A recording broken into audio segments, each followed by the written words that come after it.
have a happy new year.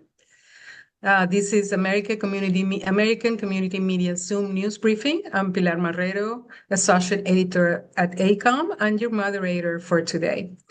We had originally planned this briefing to examine the escalation of U.S. military presence and threats toward Venezuela, including maritime operations, seizures, and mounting pressure.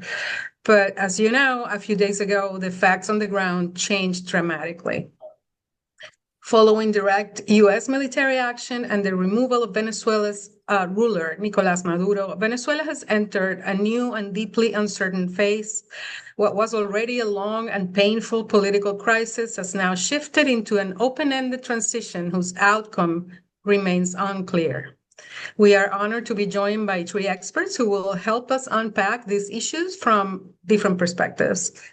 We invite reporters to post their questions in the chat. We will take questions from reporters immediately after each speaker presents, and we will send video and follow-up materials after today's briefing. We ask speakers to speak slowly for our simultaneous interpreters in Korean, Mandarin, and Spanish. Our panelists today are Mariano de Alba. He's a Venezuelan lawyer, expert in geopolitics, international law, and diplomacy. Alejandro Velasco, he's a professor at the Gallatin School at the Department of History at New York University and executive editor of the NACLA Report on the Americas. And Roxana Vigil, she's an international affairs fellow at the Council on Foreign Relations. So again, like I said before we start, I have something to ask you. Please listen to the speakers before you post a question in the chat. And that way the chat won't be inundated with questions that may be answered by the speakers. So let's begin with Alejandro Velasco, historian at New York University's Gallatin School at the Department of History and executive editor of the NACLA Report on the Americas. Alejandro, I'd like to start with you analyzing what we know to be happening inside Venezuela. I will ask two questions for you to touch on what you can. So one question is, after years of political crisis and institutional erosion, how might Venezuelans themselves be interpreting this moment following the removal of the country's president through military action, but leaving the regime in charge? And the second thing I wanted to touch on is, given the depth of economic collapse and institutional damage in Venezuela, what would actually be required for a credible and inclusive democratic recovery? What conditions would need to exist, and how far are we from them right now? Please go ahead, Alejandro. You have 10 minutes. Okay, well, let me see what I can do with those two very large questions. I should say that I'm the first editor from NACLA. There's an entire wonderful new team that's in there now, but so first of all, thank you so much for having me and for this opportunity. It's really great to speak to this particular audience, and thank all of you for your interest in Venezuela and for covering this really important story. As I'm a Venezuelan and family and friends in Venezuela, it's sort of a kind of, my career has been kind of in these two tracks of trying to analyze it in as objective a way as possible, giving my analytical tools as an historian.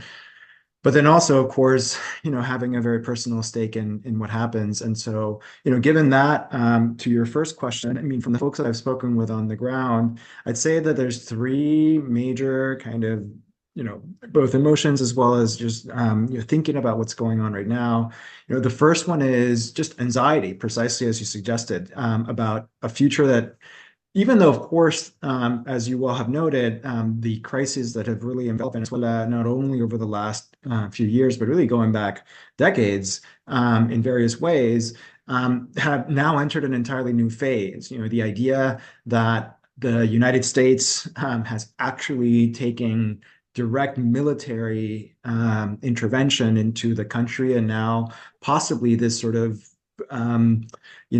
intervention through extortion or through pressure, or whatever you call it, that very dramatically shifts the landscape of political opportunities, risks, and constraints of the various actors, and of course of the daily lives of Venezuelans themselves. So anxiety, I think, is a pretty broad, general, pervasive feeling.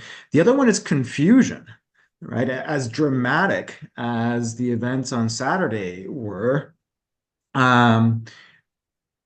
as you noted, functionally, nothing really has changed in terms of the players who are in power, with, of course, the major and significant exception being Maduro, right? And so there's a sense of as both painful and frightening and jarring, shocking, whatever term you want to use, as Saturday was. What actually has changed since, right? And so that's another significant sense of sort of pervasive confusion that I've heard from friends and family. But the other one, and this has been manifesting somewhat as the dust, both literal and figurative, has settled over the past few days, I should say, and I'm eager to hear what my fellow speakers will say about this.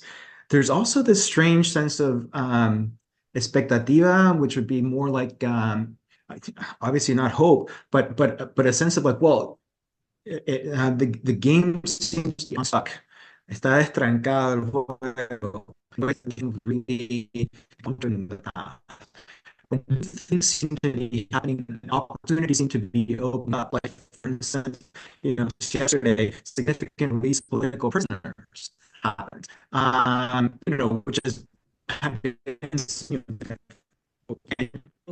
Alejandro, do you know why? There's like the problem, audio issues on whose side? On his side? Can you hear me? Okay, yeah, we can hear. There was maybe you will have to turn off the camera. Yes. Okay. Repeat that. Okay. Yeah, please repeat. Can you tell me where we stopped hearing? I'm sorry, say that one more. Your third point, as the dust has settled, there's this strange. Oh, yes. Okay. So, and the third kind of. Sandy, stop. Okay. So the third kind of overwhelming, not overwhelming, but very incipient sense that I'm getting from, again, folks on the ground is saying the word expectativa, which is, certainly doesn't translate to hope, but a sense that a political game, and by game here, I mean, not in terms of play, but rather in terms of like game theory, has been unstuck. Está estrancado after, so long of seeming no movement, and the only movement being towards greater pressure. And we've seen things happening that I think seemed completely implausible, even days and certainly months ago, like the release of political prisoners, which we began to see last night. Very conciliatory messaging coming out of the new authorities in Venezuela about working with the Trump administration, even the Trump himself saying that perhaps there might be a meeting, or perhaps I might even go to Venezuela. And so these are things that were unthinkable just a few weeks and months ago. And so that has added to that sense of anxiety, confusion, and now possibility, I suppose, among Venezuelans, which speaks, I think, to your second question, which is how has in what ways has the institutional landscape in Venezuela both contributed to and also shaped the sense of possibilities and opportunities for instance, a democratic transition in Venezuela.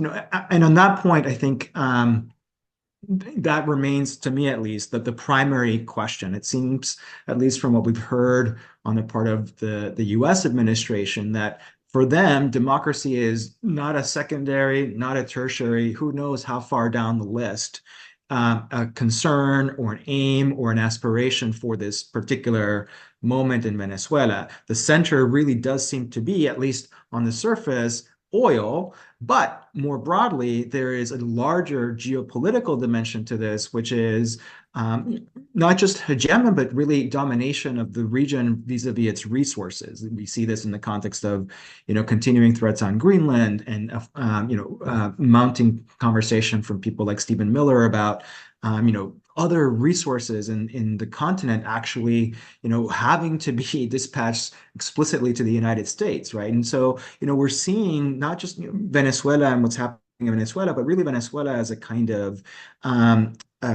as an instrumental piece in what seems to be emerging as a much larger geopolitical move on the part of the United States. So at least in terms of the U.S., the prospects for a democratic transition seem not to be very much part of the agenda. Now, what that means, of course, in the case of Venezuela is, and you mentioned, Pilar, I think you used the term institutional erosion. And I guess I would caution that, or perhaps nuance that, to say that in some ways, what we've seen over the past few days has been evidence of this, that there's a kind of paradox when we think about and talk about Venezuela.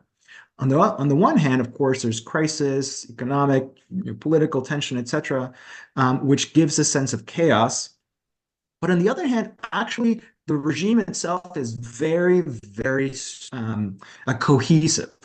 Obviously, the where Maduro has ended up might suggest differently, but in terms of statecraft, right, in terms of institutions and control of the state, right, that actually is not eroded per se. The way that we think about institutions as being representative, as being able to channel pluralist of the world, the way that they are able to distribute resources of the state, in ways that are not partisan in nature, of course, yes, that is completely eroded. But in terms of the solidity of the state, right, that is in fact the primary leverage that the new government in Venezuela has vis-a-vis the United States to say, if you had bet on a complete regime change with primarily an expatriate opposition led by Maria Corina Machado and her proxy, Edmundo Gonzalez, to come in and to undo Iraq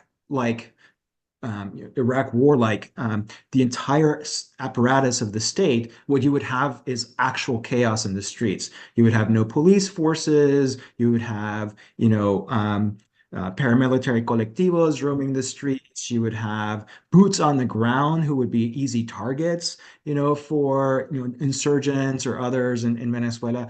Instead, what we can offer you precisely is a state, right? That in now these various players in Venezuela, Delcy Rodriguez, Jorge Rodriguez, her brother, Diosdado Cabello, the Minister of Interior, and Vladimir López Padrino, the defense minister, can, because they have their own stake in remaining in power, use and deploy to provide stability in this transition moment.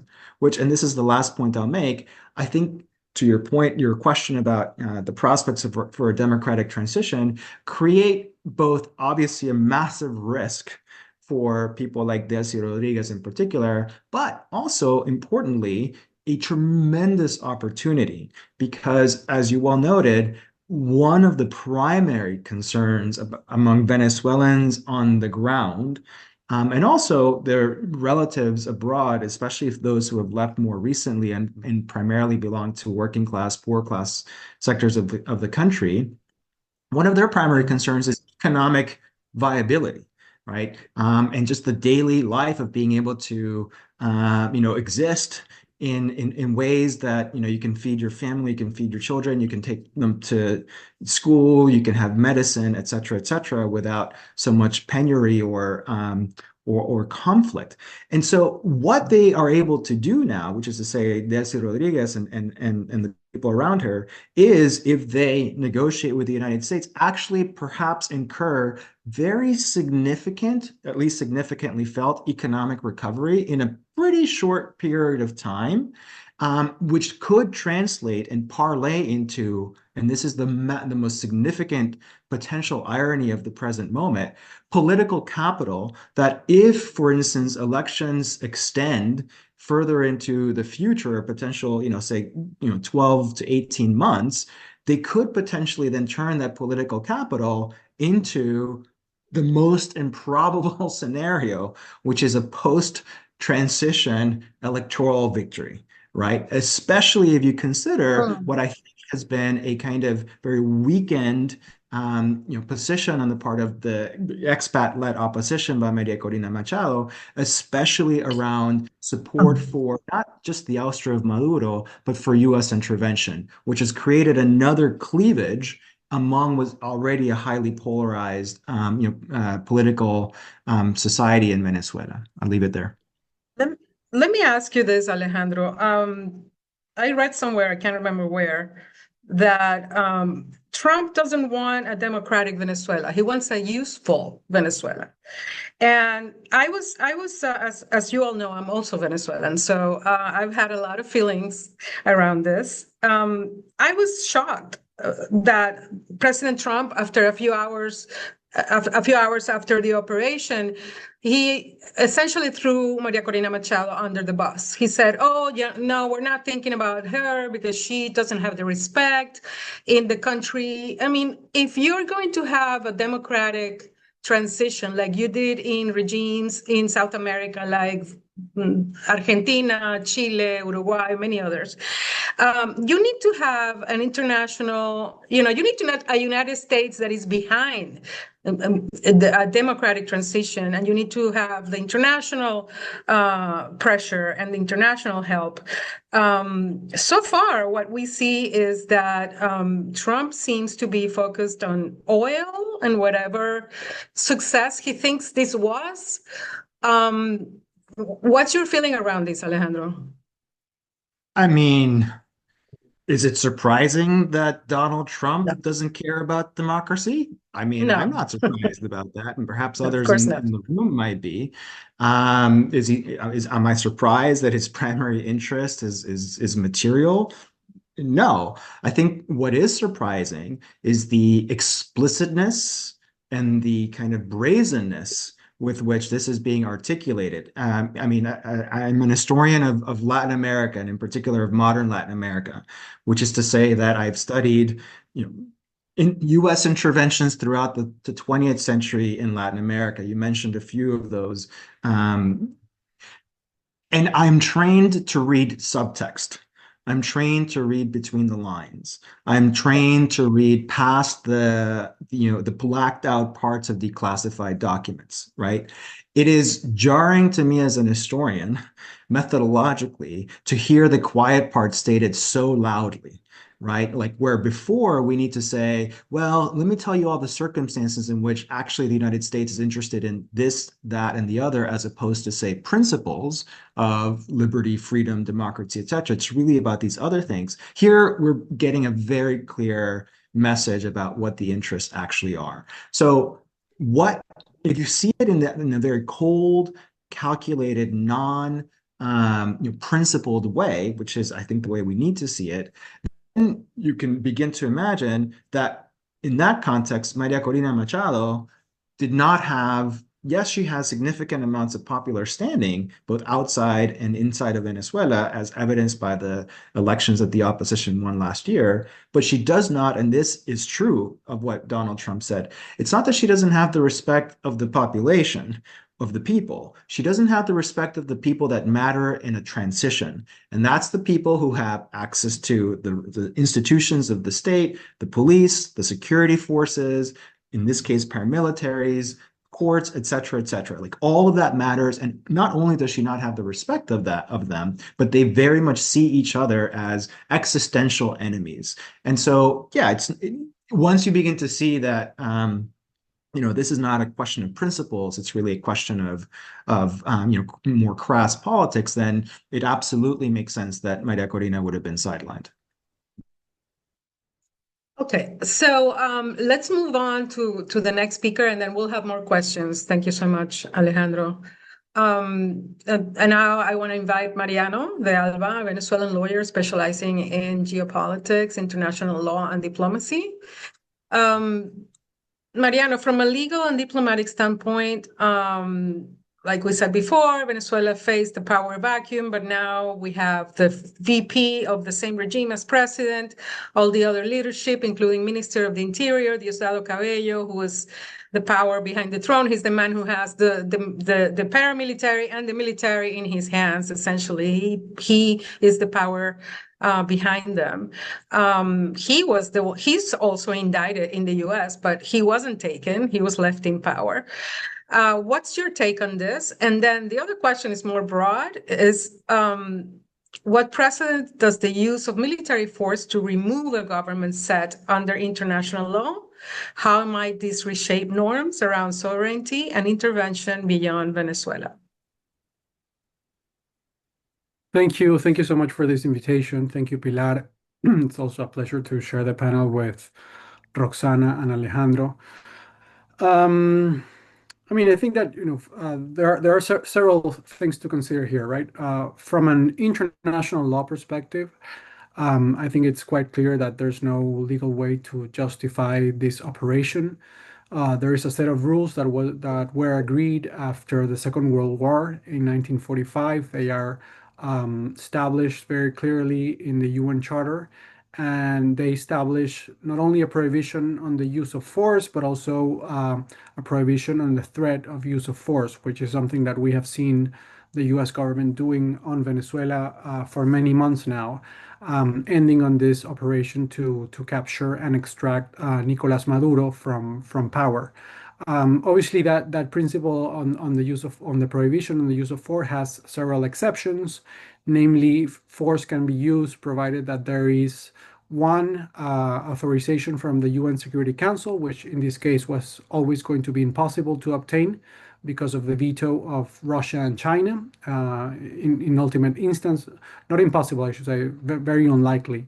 And also, the force can be used in the case of exercising a legitimate right of self-defense. And I think that obviously that's somehow part of the reason why also I think that the Maduro government decided to, besides his dancings and his rhetoric, try to be very careful about how to respond to the massive military buildup in the Caribbean, right?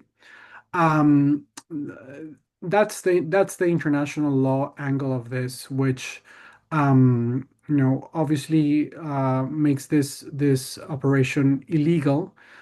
Even though we also have to recognize that it is true that Nicolas Maduro could hardly be considered the legitimate president of the country, given that he lost resoundingly a presidential election in July 2024. However, that detail is irrelevant in terms of international law, given that Maduro, despite his lack of democratic legitimacy, which is totally true, he was at least de facto in control of the country. That's the international law angle. In terms of the U.S., view on this, we don't have to. I mean, I think it's not surprise to anyone that the U.S. has usually historically in after World War II has taken more or less, depending on who is in charge in the U.S. government, a sort of cherry picking approach to compliance with international law. It has tried to comply with international law, but in some instances, that has been a limit that the U.S. doesn't want to respect. So in this case, I think that the U.S. has put forward two arguments to basically to convince the U.S. military that this was a lawful operation, or two or three arguments, I should say. First, the first one I already referred to, which is the fact of that the U.S. did not consider Maduro the president of Venezuela. Two, Maduro, since March 2020, he had an indictment basically approved by a jury in the U.S. Alleging that he has been involved for many years in narco trafficking, and that is basically the case that is going to now be litigated in U.S. courts. And third, I think that last year we also saw the U.S. Government trying to put forward a case which is sort of weak in legal terms, that puts forward the sorry, I'm so sorry about this. Give me 1 second.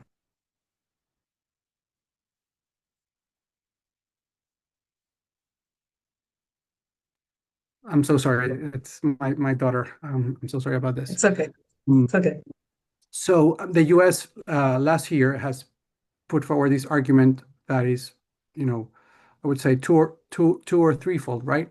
It's, that Maduro was the head of a drug trafficking organization called Cartel de los Soles, which is something that you might have heard, which that organization exists, but it's not an actual cartel as the ones that we know that operate in Mexico. It's more or less that name refers to the fact that it is true that Venezuela for many years has been a country where there is transit of drugs, and the narco traffickers have basically co-opted several people within the military and also the government, basically to turn a blind eye to that transit of drugs in exchange for money, right? So if one second, sorry. Reminds me those candid videos where you see the I'm so babies sorry about this. going Yeah. into the room. Um, so um, I'm so sorry, I got distracted.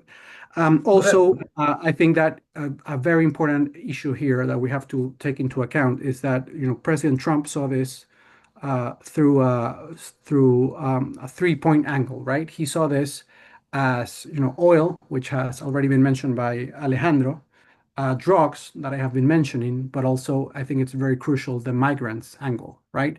And President Trump has put forward a discourse which is totally false, that Venezuela allegedly sent, millions of narco trafficking criminals and, according to him, people from mental institutions from Venezuela to the U.S. It is true that there is a very important Venezuelan community, um, migrant community in the U.S. Precisely because of the economic crisis that Alejandro was alluding to, created during the Maduro government. The vast majority of people that have left Venezuela and have been able to reach the U.S. are people that are trying to make ends meet and try to send money eventually to their families in Venezuela, are people that are looking for work, essentially. Obviously, we cannot discount the fact that a minority of them have been involved in certain crimes or have past or current ties to some sort of criminal activities or organization, but that is a large minority, right? So in that sense, there's this other organization called Tren de Aragua, which is a criminal organization that basically was created and originated in a prison in Venezuela, sorry, in the state of Carabobo, which is a central state. And allegedly, it has at least some of the people linked to that organization have established themselves in the U.S. and have been involved in certain crimes. But I have to be very emphatic in the sense that it's a minority, and the vast majority of Venezuelans in the U.S. are hardworking people that are trying to find a way forward after having had to leave very dire and difficult economic circumstances mainly, but also in some cases political persecution circumstances in Venezuela. So if you take all that, that leaves you in that from a legal standpoint, it is very hard to give cover to the operation and to the decision to get rid of Maduro in power. But at the end, we also know that as I said before, the U.S. Government also had some arguments to basically convince some people in Congress, although not formally, but also some people I think more importantly, it was important for the Trump administration to try to offer some cover to the military involved in all these activities. And that's why, for example, we saw recently, late last year, that the State Department designated Cartel de los Soles as a terrorist. That's how everything explains, right? That being said, I think I also have to briefly respond to the second question, which is the present, right? I think from an international perspective, this precedent is worrying, because if you see the U.S. national security strategy, which was published late last year, it seems that the Trump administration has this objective of trying to put again its attention in the Western Hemisphere, but mostly through a strategy of coercion and threats, which sometimes it's useful in international relations, and many countries do this. But I think that historically, what has united somehow, not only culturally, but more from a value perspective, the Americas with the US, is values. And those values are basically democracy and human rights. What seems to be happening is that the Trump administration has this strategy, which they want to see the world under a logic of spheres of influence, and they want to basically reclaim their preeminence in the Western Hemisphere, in the Americas, through this, coercion and threats. And to that end, obviously, what happened, the successful from a U.S. military standpoint, extraction of Nicolas Maduro is very helpful, because it has really demonstrated that the threats set by Trump could become a reality, for not only for Venezuela but for other countries in the region. So that's why we have seen, the government in Mexico being very careful about how to manage their relation with Trump, making some important concessions. We're also seeing that, there was a really tense relationship with the president of Colombia, Gustavo Petro. They recently, in the last couple of days, Trump and Gustavo Petro had a phone call. They are trying to manage that situation, but we are now moving into to a scenario in which the U.S. is going to try to take advantage of the success of the operation against Maduro, to basically to try to coerce not only the Latin American region, but perhaps other countries in the world, and also the Venezuelan government that was able to stay in power, which, as Alejandro said, is basically the same one that was minus Maduro and his wife Cilia Flores, who was a very important political operator in Venezuela.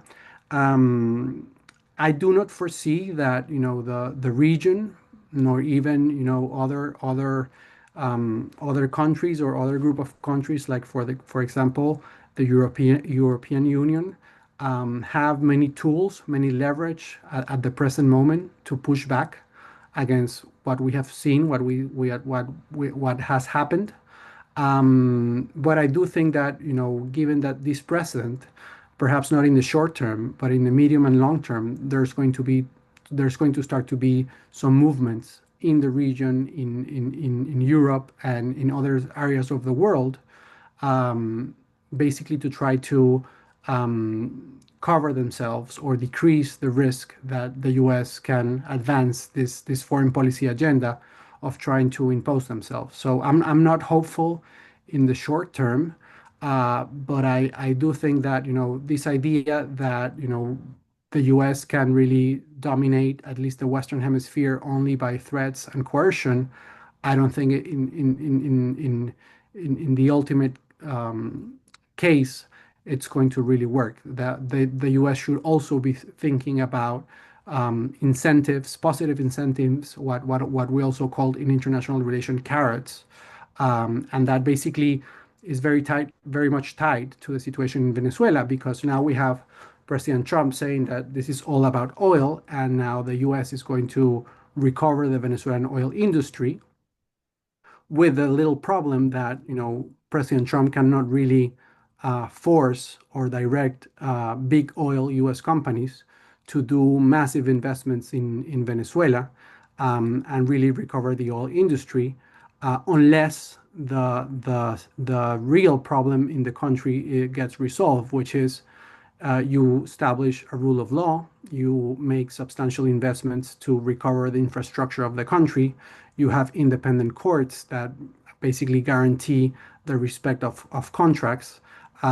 So I am very skeptic about whether this plan of President Trump is going to work. But at the same time, I understand why he decided to leave the Maduro regime in place, because the possibility of advancing these oil deals, which basically would minimize the interest of the Venezuelan people, is much more likely if you have in power in Venezuela an authoritarian government that does not have to answer, that has decades of not answering to the interest of the Venezuelan people. So I would leave it at that, and we'll continue in the questions.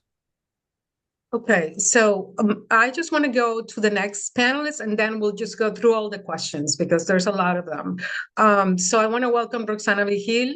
She's an international affairs and national security expert who has worked on U.S. policy toward Latin America and the Western Hemisphere. Roxana, can you please focus your remarks on the U.S. side of this moment? The United States has taken extraordinary steps in Venezuela, but official goals beyond transition remain vague, even though Secretary of State Marco Rubio talked yesterday about a three-step process. They have also said it can take a long time. We don't know when elections are going to be, etc. And the other question is, how should journalists understand the current objectives of U.S. policy towards Venezuela at this stage? What is Washington trying to achieve, and why now? Yeah, so thank you, Pilar, for having me, and it's an honor to be here with Alejandro and Mariano. So, I think I'll focus first on this oil objective, because even though Secretary Rubio has outlined this three-phase plan, we haven't heard President Trump mention anything about a democratic transition. So in my view, because it's been made very clear that President Trump is the one calling the shots, until we hear President Trump articulate some policy or some support for a transition, my sense is that that is not going to be a actual part of the plan. So on the oil side, you have Venezuela producing about 900,000 barrels of oil per day. Big picture for the global supply, that's less than 1% of global supply. So in sort of the global scale, it's quite a small amount. But of course, Venezuela's economy is almost completely dependent on oil revenues. So that impacts Venezuela a lot. I agree with some of what Mariano was saying, which is, in order to achieve President Trump's objective of rebuilding Venezuela's oil sector, you need a few things. For one, you need new laws, a new economic framework, essentially institutional changes, structural changes that can really only be done by a democratically elected government.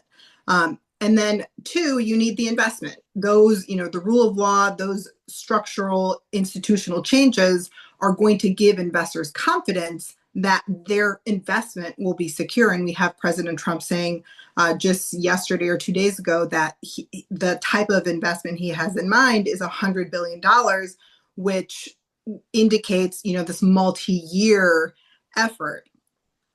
That doesn't square up or doesn't match up with the big picture, the big global oil picture, which is the market is very well supplied right now. You have non-OPEC oil production that's going to be coming from the Americas, which the International Energy Agency refers to as the Americas Quintet. That's the United States, Canada, Brazil, Argentina, and Guyana. These countries are going to be adding supply to the market. And I think in the coming years, what you're going to see is an oversupply of oil. So the world, just in practical terms, does not need more, and certainly the United States does not need more Venezuelan oil, which is a very specific type of oil. It's heavy, it's sour, it requires significant inputs in order to get it into a state that it can be moved, and then it requires refining. And to refine Venezuelan oil, you need a very specific type of refinery. So there are only a few, there are specific refineries around the world that can even accept Venezuelan oil to refine it and turn it into a product that can be used. So that's another aspect why it's this a larger objective of rebuilding Venezuela's energy sector over this multi-year, really a decade-long commitment that would be needed doesn't match up with sort of the reality. And then I want to turn really quickly to the sanctions aspect of this. So Venezuela is under a very complicated sanctions program. And I can take questions on specifics later on, but sort of big picture is you have the entire government of Venezuela that has been blocked as part of the US sanctions program. You also have the Venezuelan energy sector, the oil sector, that is under sanctions, and you have Venezuela's financial sector under sanctions. So what I would expect to see, if the objective was to meaningfully and substantially rebuild the oil sector, invite investors in, and maybe this is something that is coming but has not been articulated yet, is a clear signal to the market, especially to the investors and the oil companies that the administration is trying to attract, that sanctions are not going to get in their way. And there are different ways to do that. You know, there's like different ways to slice it, but it could be through some sort of lifting of sanctions or suspension of sanctions, or some general authorizations, basically blanket carve-outs for U.S. persons to be able to not have to abide by the restrictions. And what the market would be looking for would be some sign of a long-term sanctions waiver commitment. Not something short-term, because again, these are really large investments, really long-term investments. So far, we haven't seen any of that. So far, what we have is the Secretary of Energy indicating a few really important things. One, that the US government is going to indefinitely be selling Venezuelan oil. Another thing that the Department of Energy has announced is that there are going to be authorizations for selling the oil and for dealing with the proceeds, and I'll get into that in a second. But no details. Are these the U.S. government, through the Treasury Department's Office of Foreign Assets Control, does have a mechanism through which they can issue private authorizations. So these are authorizations for a single company to do a certain transaction or a certain deal or a certain set of transactions. You know, that might be the route that they're going. It's not clear. And so I think that'll be an important piece of this puzzle to see where things are going. And then the two really quick things. I want to just mention the blockade. So President Trump has made clear that the blockade, which is being enforced by the naval deployment off the coast of Venezuela, will remain in place. The blockade is meant to enforce the oil sector sanctions and really target these the shadow fleet, which is essentially a set of hundreds of vessels that transport not just Venezuelan, but they transport Venezuelan oil, Iranian oil, and Russian oil around the world on the black market. And they sell the oil at a discount because the buyers are taking a big risk by dealing with sanctioned oil. So you have the black market, this shadow fleet selling Venezuelan oil and oil from other sanctioned countries. And the Trump administration, for the first time that I'm aware of, is using the military to enforce US sanctions and target the shadow fleet. That raises a whole other set of questions, but related to just the specific blockade, I think we need to see what's going to happen to the blockade, whether the military force will stay there just to enforce the blockade and also add pressure onto the regime, what that means for, is 100% of the oil going to start going to the US? That's certainly what it sounds like. And what does that mean for sort of Venezuela's commitments with some of its other partners in the oil sector? And then finally, I want to mention the questions that I have, or the concerns that I have related to although we have very little information about how the Trump administration plans to use the proceeds of oil and what they plan to do. But what they've said so far, which is very little, is that it is not going to go to the Treasury Department. It is not going to be part of the funds that have oversight and controls that would normally be part of government funds. So far, what's been indicated is that the proceeds of the oil, Venezuelan oil that the US government sells, settle in a U.S. account, unclear where. And there's also been reporting that the money it's unclear where in sort of the transaction will be in offshore accounts, which of course raises a lot of questions about that. And then the final thing is where the money goes, who uses it, what kind of controls are there going to be to make sure that the money doesn't end up sort of being used for corrupt purposes. And one of the two main issues. One, some of the funds I think inevitably will need to go to Delcy Rodriguez in order for her to run the government that she's overseeing now, to the extent that it meets this overarching U.S. objective of oil. So that has sanctions implications, but of course raises other questions. And then this objective, or this what President Trump has said, that the money will benefit the Venezuelan people, sort of going back to what some of the other panelists said. Right now, the Venezuelan people are not being represented at this proverbial table. You have the U.S. government, you have Delcy Rodriguez's government. Who is representing the Venezuelan people to determine how best to use those proceeds to their benefit? So that's an open question in my mind, and I think a big concern. If there is no representative, there's no mechanism for a representative of the Venezuelan people to inform how those funds are used. And I'll stop there. That's a very good point. And it would be ideal to see the opposition represented, but so far they've been left out of the conversation. Okay, let's start with questions. And any of you that wants to answer the question can just answer.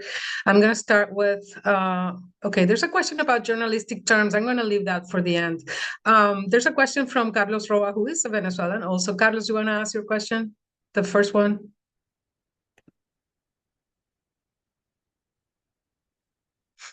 Carlos Roa? Yes, here I am. Can you hear me? Yes, go ahead. Oh, I asked two questions. Would you like me to ask the first or the second? Whatever you want. Okay, I have a question for Mariano de Alba. Mariano, President Maduro, or ruler Maduro, as Pilar properly said, was captured on allegations of drug trafficking. But there are reports in the United Nations about horrific violations of human rights. And there is a case in the International Criminal Court against him. Is there a way to present him in front of some justice organization that can work on making him accountable for human rights violations when the operation from the United States was not related to this? Should I go ahead and quickly answer? Yeah, go ahead. Yes, Okay, try so, to be short. Sure. It's highly unlikely, and I'll tell you why. The most clear setting in which Nicolas Maduro could be eventually tried in an international court that is looking into these human rights violations and potential crimes against humanity is the International Criminal Court. The International Criminal Court has been investigating the potential commission of these crimes formally investigating since late 2021, but it has not, at least publicly, issued an indictment against any Venezuelan official. So there's still no indictment against Maduro, despite what some people say in the media. It is possible, because that's a decision that the International Criminal Court took, especially after the arrest warrants against Vladimir Putin and Benjamin Netanyahu. It is possible that the International Criminal Court has or will issue soon an arrest warrant. If it has already been issued, it is confidential, but that's a decision of the court whether to make it public or not. That being said, I think it's fairly obvious that the relationship between the Trump administration and the International Criminal Court is non-existent. Many people from the International Criminal Court and judges and administrative staffs are even under U.S. sanctions now. So I don't think that the U.S. government will, even if we have an arrest warrant from the ICC against Maduro, I don't think the U.S. at least this U.S. government is going to turn over Maduro to the International Criminal Court. So I think that in the short, medium term, Maduro is going to be tried before U.S. courts, and we'll have to see what happens there. There's a couple of questions also, Mariano, about what legal consequences could the U.S. face for this attack or kidnapping or whatever people want to call it. I mean, I think that from an international perspective, it's highly unlikely that they will face any legal consequence. There's a possibility that the fact that this attack was authorized will eventually be tried before U.S. courts. But as we know, the attack was ordered by President Trump. We know that the position that the U.S. Supreme Court has taken about immunity of sitting presidents and the decisions that they have taken while sitting in the White House. So I think that it's highly unlikely that the U.S., Trump, or any official will eventually face any sort of legal consequences because of what happened. Okay, let's see. Nancy Tran, do you want to ask your question about China? Nancy Tran. Yeah, hi. I know that. Do you hear me? Yes, go ahead. Okay. Yeah, my question is as some of these things that Trump tried to control oil so that he can choke off China's supply of oil. But I heard that China's oil from Venezuela to China is only like 5% of its demand. So I don't know how much does it affect the oil supply to China. Does anyone know? Roxana, Alejandro? I'm happy to just provide.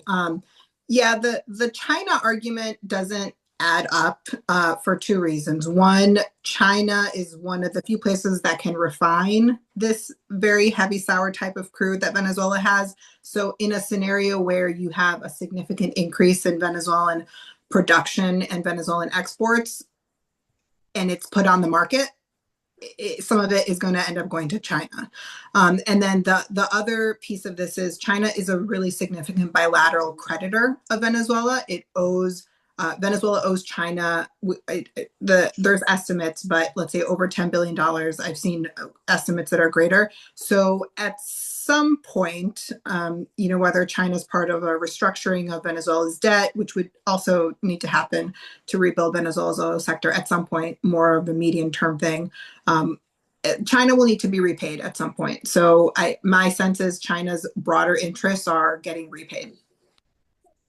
Yeah, and I know that China loaned Venezuela a lot of money over the years. Okay, there's a couple of questions here regarding the reaction of Venezuelans. Rebecca, I'm going to read questions just because we have very few minutes left. From Rebecca Bartos, is this intervention reshaping Venezuelan perceptions of the U.S. and Trump, particularly in light of his anti-immigrant rhetoric? Do you see political alignments shifting in terms of Latin America's support for Trump? Alejandro, what can you tell us about the reaction of Venezuelans inside and outside of this historic moment? Yeah, I mean, I think I should preface anything by saying it's varied, right? So to speak in vocal terms about the opposition or Venezuelans broadly would be a mistake. But there are some common threads you can find. I think there is extremely very little love lost for Maduro being out. I think that the primary sort of axis of contention right now is, at least from the folks that I speak with, about the manner in which it happened, right? Which is an armed assault on Venezuelan territory, which we should note killed as many as 100 people Many of them, of course, security guards securing Nicolas Maduro, many of those Cuban intelligence officials. But there's a question about whether or not this threat of additional pressure, which might be military in nature, could then parlay into other attacks, right? So part of the tension now is we support the ouster of Maduro, but we are either, ranges from concern to opposition of the actual intervention by the United States. Abroad, that dynamic is slightly different.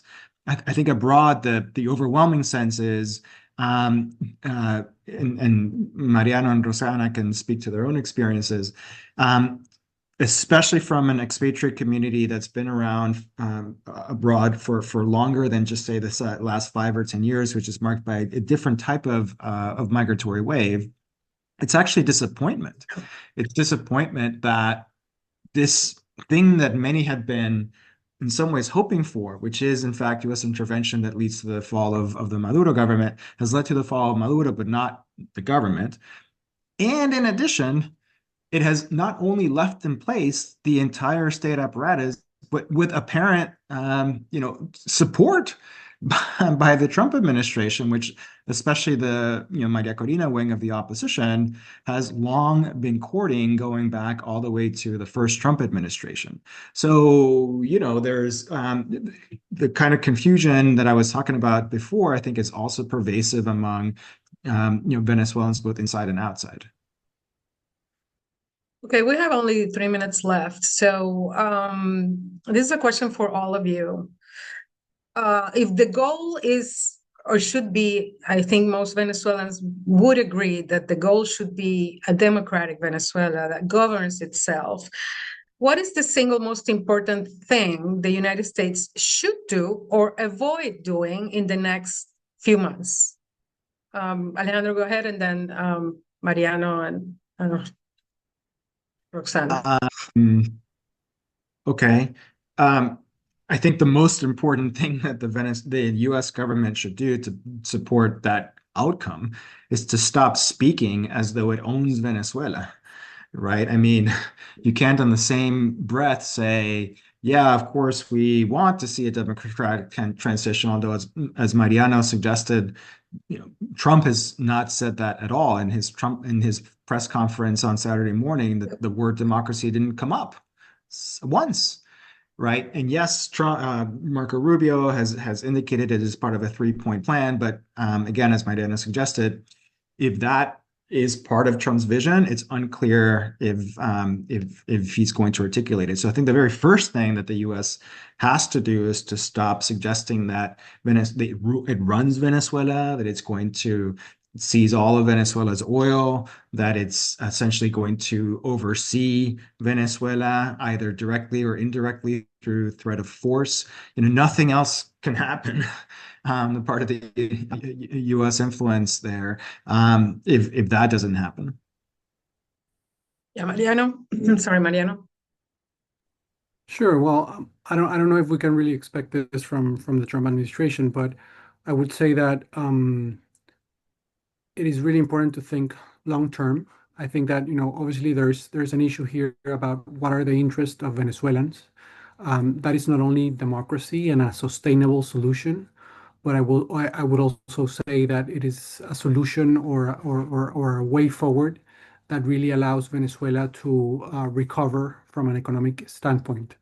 So I think that what I'm seeing right now is a U.S. government that is rightly so putting front and center their interest, but minimizing to the extreme also the interest of the Venezuelan people who are the people that in ultimate case can really recover this country and move it forward in terms of not only solid institutions that can make the country stable, but also from an economic standpoint.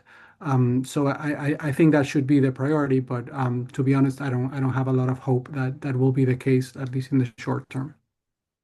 Neither do I, Roxana. I mean, yeah, just to echo some of the same things, I think unless we see some clear policy statement from President Trump indicating that the Trump administration has a plan for a transition to democracy, I would say, in the short term, in the next few months, then I don't see how it could meet its objective of rebuilding the oil sector, which then calls into question what is the objective here that hasn't been said.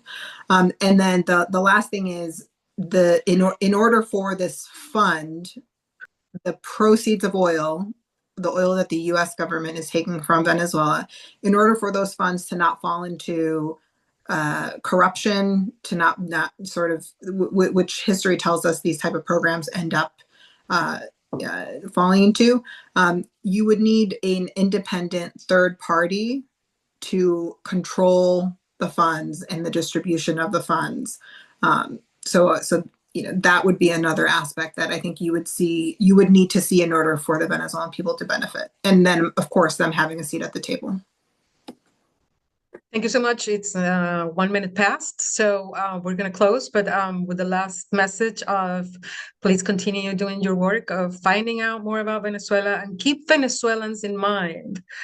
It's not just about ideology. It's about a whole country of people that have been essentially suffering for 27 years under a dictatorship. And we all want to see Venezuela as a democracy. Thank you so much for joining us, and see you next time. Thank you. Thank you to the panelists.